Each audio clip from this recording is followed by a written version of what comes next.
गलतियां करना इंसान की फितरत है और गलतियां इंसान ही करता है और गलतियों से हमेशा हर किसी ने नुकसान ही झेला है। लेकिन कभी कभी गलती से कोई ऐसा फ़ायदा हो जाए कि उसकी ज़िंदगी ही बदल जाए, उसकी लाइफ ही बदल जाए, उसको जीने का तरीका बदल जाए।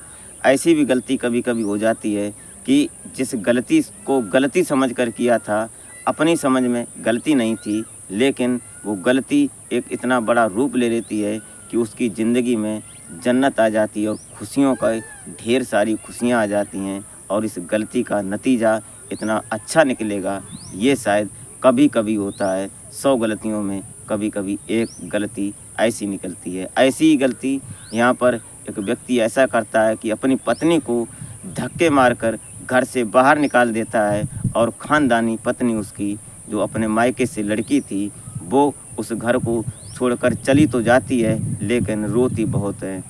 ऐसा सोचकर कि क्या करें और क्या ना करें, क्योंकि पति ने अपनी भाभी की खातिर उस दुल्हन को, जो नई नवेली दुल्हन थी, उसको घर से निकाल दिया था। आज की कहानी में आप बने रहिएगा और वीडियो अंत तक ज़रूर देखें, क्योंकि वीडियो अंत में अभी कहानी बहुत बाकी है और पॉइंट टू पॉइंट बताएंगे और आशा करते हैं कि आप अपने परिवार के साथ स्वस्थ होंगे, मस्त होंगे और लाइफ एंजॉय कर रहे होंगे। और हम आपसे हैं, आप हमसे नहीं हैं, ऐसी हम आशा करते हैं। तो नमस्कार, प्रणाम, मैं अजय कोहली। आज की जो सच्ची घटना मैं आपको सुनाने जा रहा हूँ, ये घटना उत्तर प्रदेश का एक ज़िला पड़ता है फतेहपुर, और फतेहपुर थाना क्षेत्र में एक परिवार रहा करता है। उस परिवार में उदयभान सिंह होते हैं और उदयभान सिंह अपनी पत्नी सहित 6 लोग होते हैं और 6 लोगों में उनके 4 बेटे होते हैं और उदयभान सिंह उनकी पत्नी 6 लोग थे और 6 लोगों में 3 बेटों की उनकी शादी हो जाती है। एक बेटा जो छोटा था वो बचता है, उसका नाम धर्मेंद्र होता है।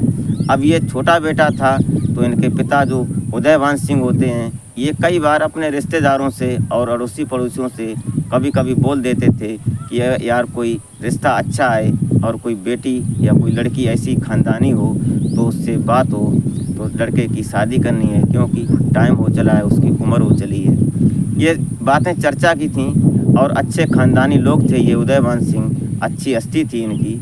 तो एक दिन एक बड़े ख़ास इनके रिश्तेदार आते हैं और बोलते हैं कि लड़की तो सही है और चलो देख लेते हैं, उसके बाद बात आगे बढ़ाते हैं। तो कुछ दूरी पर गांव था, वहां जाते हैं तो लड़की के परिवार में जब पहुंचते हैं तो वहां लड़की जब चाय पानी लेकर आती है तो लड़की को देखकर उदयभान सिंह और उनकी पत्नी और उनके 3 बेटे और उन 3 बेटों की जो बहुएँ थीं, वो सभी लोग देखकर बेहद खुश हो जाते हैं और उनमें कुछ रिश्तेदार भी थे उनके ख़ास।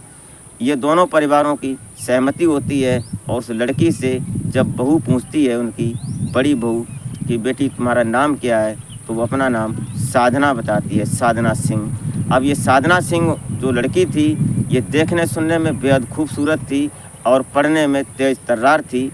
दिमाग इसका बहुत अच्छा था, पढ़ने लिखने में बहुत इंटेलिजेंट थी, अच्छी लड़की थी, खूबसूरत थी। खूबसूरती के साथ साथ वो आगे बढ़ना चाहती थी।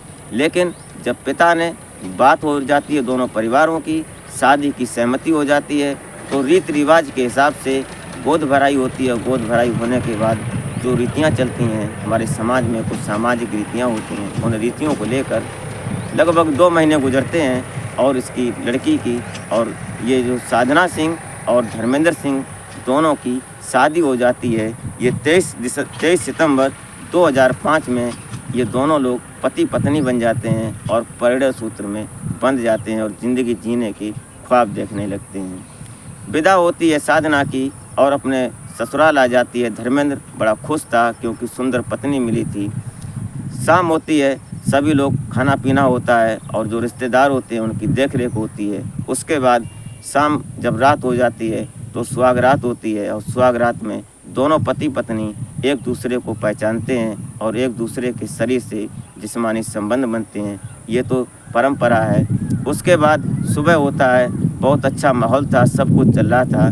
लेकिन ऐसे ही चलते चलते जब गाड़ी का पहिया धीरे धीरे आगे बढ़ रहा था तो धीरे धीरे 1 साल गुजर जाता है और 1 साल गुजरने के बाद एक दिन इनकी जो पत्नी थी, जो साधना सिंह, धर्मेंद्र की पत्नी, इनकी जो भाभी होती है बड़ी, वो भाभी कहीं ना कहीं इससे, साधना से टीस मानती थी, जलती थी। ये सोचती थी कि ये हमसे ज़्यादा सुंदर है और हमसे ज़्यादा ख़ानदानी है, क्योंकि इसका पीछे से परिवार बहुत मजबूत था, वो ख़ानदानी लोग थे।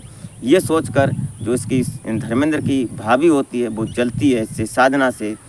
वो कभी कभी इस धर्मेंद्र को कुछ ऐसी बातें बोलती थी कि जिससे वो कच्चे कान का धर्मेंद्र, जो कभी कभी अपनी पत्नी साधना को पीट भी देता था और गालियां भी देता था। आए दिन साधना से धर्मेंद्र का तकरार होने लगती है, झगड़ा होने लगता है, कलेश चलने लगता है दोनों पति पत्नी में। कारण उसकी भाभी, जो धर्मेंद्र की भाभी होती है, वो उसके कानों में कुछ न कुछ ऐसी बातें डालती रहती थी जिससे कि कुछ ऐसा होता था। उसके बाद धीरे धीरे चलता रहा। एक दिन की बात है कि 14 जनवरी 2007 मकर संक्रांति का दिन था और इनके पिता जो उदयभान सिंह होते हैं, धर्मेंद्र के पिता उदयभान सिंह और उनकी माँ, दोनों लोग गए हुए थे इलाहाबाद गंगा स्नान करने। और गंगा स्नान करके जब वो वापस आ रहे थे तो अचानक समय ने पलटा लिया और गाड़ी से उनका एक्सीडेंट होता है और ऑन द स्पॉट उनकी मौत हो जाती है। ये खबर जब धर्मेंद्र के परिवार वालों को लगती है, बड़े भाइयों को पता लगता है, तो उनके ये सोचा नहीं था कभी कि धर्मेंद्र के परिवार में भी कभी ऐसी दुख की घड़ी आएगी। ये घड़ी देखकर पूरा परिवार शोक में हो जाता है। जो रिश्तेदार सुनते हैं वो तुरंत आनन फानन में इलाहाबाद पहुंचते हैं और वहां जाकर उनके शव को लाते हैं और फिर जो क्रिया होती है वो क्रिया हुई। उनकी अंत्येष्टि करने के बाद धीरे धीरे फिर गाड़ी अपनी स्पीड पकड़ लेती है और गाड़ी का पहिया चलने लगता है। समय गुजरने लगता है, लेकिन एक दिन ऐसा आता है कि धर्मेंद्र को इसकी भाभी ज़्यादा समझाती है, तो इसने एक दिन शाम को अपनी पत्नी को खाना पीना होता है और ये धर्मेंद्र बाहर निकल जाता है। तो आज इसने बहुत ज़्यादा शराब पी रखी थी, शराब का आदी तो था ही पहले से।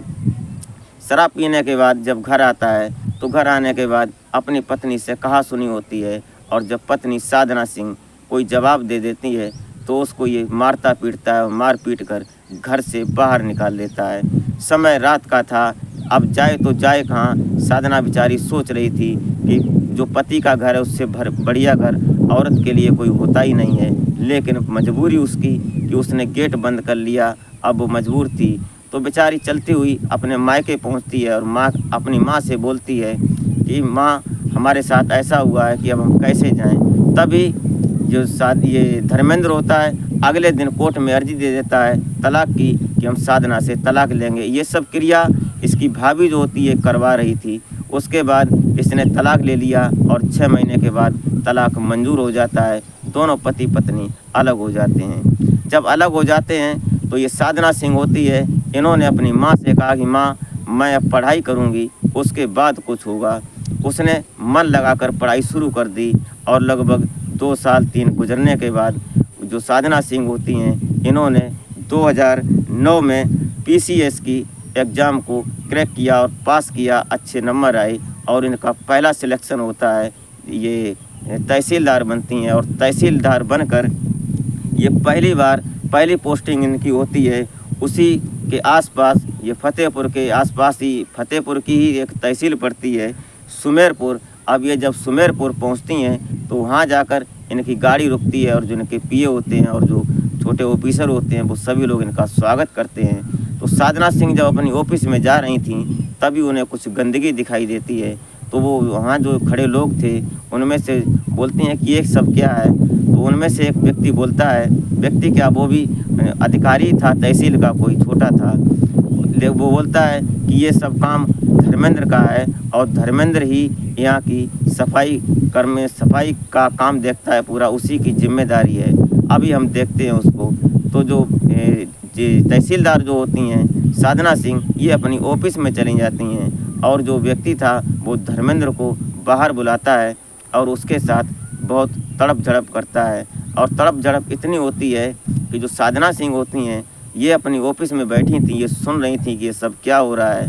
तभी लंच का टाइम हो रहा था तो उनका अर्दली जो होता है साधना सिंह का, वो लंच बॉक्स उनके सामने रख देता है और खाना परोस देता है।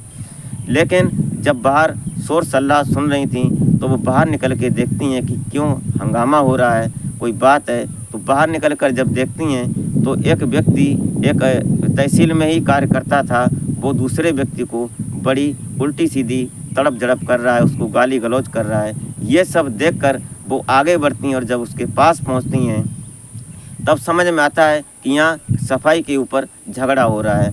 फिर वो और पास जाकर जब देखती हैं तो देखते ही रह जाती हैं कि जो व्यक्ति जिस सफाई कर्मी पर चिल्ला रहा था, उसको डांट रहा था, वो व्यक्ति कोई और नहीं था, ये उनका तलाकशुदा पति था जिसका नाम धर्मेंद्र सिंह था।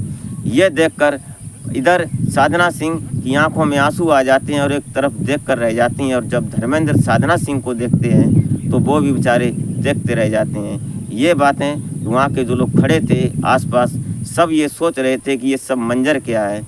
तभी कुछ देर देखने के बाद साधना सिंह धर्मेंद्र सिंह को बोलती हैं कि हमारी ऑफिस में आकर मिलो। इतना कहकर वो अपनी ऑफिस में पहुंच जाती हैं और पीछे से धर्मेंद्र सिंह पहुंचते हैं। वहां जाकर दोनों लोग, जो साधना सिंह होती हैं, आगे कुर्सी कर देती हैं, कहती हैं बैठो। उसके बाद साधना सिंह उसका स्वागत करती हैं, धर्मेंद्र सिंह का, अपने पति का, पूर्व पति का, उसके पैर छूती हैं और बोलती हैं कि ये हालत क्या बना रखी है आपने, ये सब क्या मैं देख रही हूँ कि आप यहाँ एक सफाई कर्मचारी के पद पर तैनात हैं। लेकिन यहाँ पर जब इसने, जो धर्मेंद्र सिंह था, इसकी जो भाभी थी, कुछ समय तलाक होने के बाद साधना सिंह से इसकी भाभी ने जो इसकी प्रॉपर्टी थी, क्योंकि माता पिता मर चुके थे, अब प्रॉपर्टी जो थी उन चारों लड़कों के नाम आनी थी। अब जब धर्मेंद्र सिंह की प्रॉपर्टी उसकी भाभी ने अपने नाम करवा ली, उसके बाद धर्मेंद्र को भी धक्के मारकर बाहर निकाल दिया। खाने को रोटी नहीं थी और सिर पर छत नहीं थी। ऐसी उम्मीद नहीं थी कि अब क्या करें और कहाँ जाएं।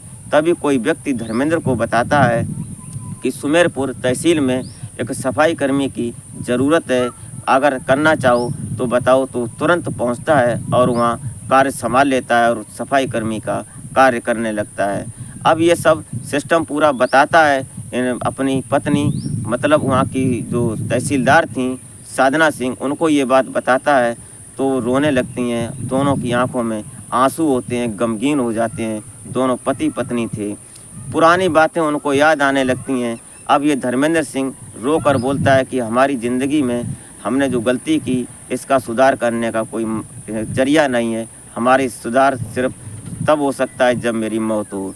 दोनों ने विचार बनाए थे, तलाक हुई थी कि हम अपनी आत्महत्या कर लें या कर लें, कुछ भी कर लें, लेकिन ऐसा कुछ नहीं किया। वक्त की नज़ाकत, समय कुछ भी करवा सकता है। जो पत्नी थी वो आगे बढ़ गई और जो पति था वो पीछे रह गया। गलती पति ने की थी और फ़ायदा पति को ही हुआ, क्योंकि जो पत्नी थी वो आज तहसीलदार बन गई। अगर उसने घर से निकाला न होता तो आज वो उस घर की बहू बनकर रह जाती और वो तहसीलदार नहीं बनती। ये बातें दोनों लोग कर रहे थे और रो रहे थे। तभी साधना सिंह अपना लंच खोलती हैं और अपने हाथों से जब धर्मेंद्र को खिलाती हैं तो धर्मेंद्र रोते रोते बोलता है कि मैंने तुमको खोकर बहुत बड़ा गुनाह किया है, बहुत बड़ी गलती की है। लेकिन साधना सिंह बोलती हैं कोई बात नहीं, गलती इंसानों से ही होती है, इंसानों की फितरत है गलती करना, कोई बात नहीं। तभी धर्मेंद्र बोलता है कि इस जन्म में तो मैं तुम्हारा पति नहीं बन सका, लेकिन अगले जन्म क्या सातों जन्म मैं तुम्हारा ही पति बनूंगा। तो साधना सिंह बोलती हैं और इतना कहकर धर्मेंद्र जब निकलने लगता है बोलता है कि बाहर खड़े लोग सोच रहे होंगे कि आप इनके कौन हैं। ये बातें सोचकर आपकी इंसल्ट महसूस होगी कि ये हमारे पति हैं तुम्हारे, ये सोचकर वो बाहर निकलने लगता है। तभी साधना सिंह पीछे से आवाज़ लगाती हैं कि मैं इस ज़िंदगी में भी तुम्हारी पत्नी हूँ और अगली भी सातों ज़िंदगी तुम्हारी पत्नी ही बनकर रहूँगी, क्योंकि आप अच्छे इंसान हैं, आप इंसान के रूप में देवता हैं, लेकिन कुछ गलत फहमियों की वजह से तुमने ये गलती की। कोई बात नहीं, हम तुम्हारी पत्नी हैं और तुम हमारे पति हो। तभी धर्मेंद्र पूछता है साधना सिंह से कि आपकी माँ कैसी हैं। तो माँ की जब बात बताती है साधना सिंह, बोलती हैं कि माँ तुम्हारी याद करके बहुत दुखी हो जाती हैं और बोलती हैं कि धर्मेंद्र गलत नहीं है, वो देवता है, लेकिन कुछ गलत फहमियाँ हो जाती हैं, इसके कारण उन्होंने ये गलती की। आज जो धर्मेंद्र सिंह होते हैं अपनी पत्नी साधना सिंह को पाकर बड़ा खुश थे और उसके बाद तहसील का पहला दिवस ऑफ होता है और उनके साथ साधना सिंह के साथ गाड़ी में बैठकर सरकारी आवास पर साधना सिंह धर्मेंद्र सिंह को ले जाती हैं और फिर अपनी ज़िंदगी को शुरुआत करते हैं और दोबारा दोनों पति पत्नी का रूप ले लेते हैं और पत्नी आज तहसीलदार है और आज पति अपने घर पर और दोनों पति पत्नी बड़ी खुश हैं और ज़िंदगी को एंजॉय कर रहे हैं। दोस्तों वीडियो इस कहानी में आपको कैसा लगा आप अपनी राय कमेंट में ज़रूर दें। जो भी आप सोचें वो राय ज़रूर दें। हमारा इस कहानी को सुनाने का मकसद आपको हैरान या परेशान करना नहीं होता है, नहीं आपको भावनाओं को आहत करना होता है, सिर्फ़ और सिर्फ एक सामाजिक संदेश होता है। तो मिलते हैं फिर नेक्स्ट वीडियो में, तब तक के लिए नमस्कार।